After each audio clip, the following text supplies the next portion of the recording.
sozlash ishlarida xavfsizlik va ko'rish sifati katta ahamiyatga ega. Salom, bugun sizlarga Magmabelt MKM 726S avtomatik qorayadigan payvandlash niqobimizning sozlamalarini tanishtiraman. MKM 726S niqob modelimiz 100 ko'paytirilgan 60 mm ekran o'lchamiga ega. 4 ta datchik yordamida quvvatni quyosh paneli va 2 ta CR2450 batareya blokidan oladi.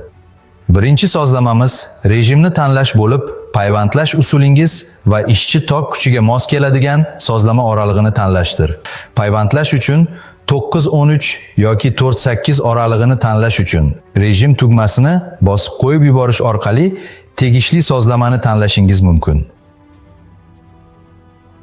Rejim tanlangan sozlama oralig'ida ishchi tok kuchiga mos keladigan qiymatni qoraytirish tugmasini bosib qo'yib yuborish orqali tanlashingiz mumkin.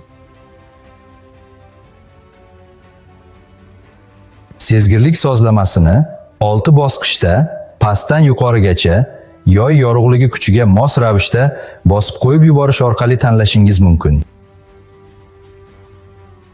Kechikish sozlamasini 0,4 soniyadan 2 soniyagacha bo'lgan oraliqda xohishingizga ko'ra bosib qo'yib yuborish orqali tanlashingiz mumkin. Endi niqobimizning bosh bog'ichi sozlamalariga o'tamiz.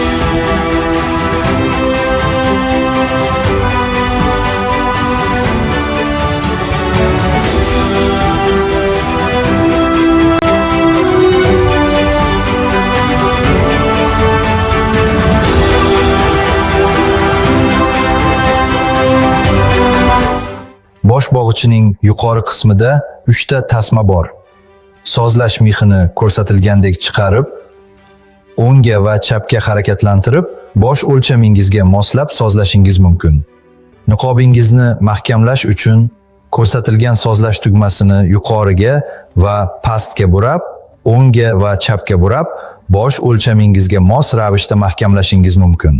Niqob filtri bilan ko'z masofasini sozlash uchun qisqichni bosib, oldinga va orqaga surishingiz mumkin.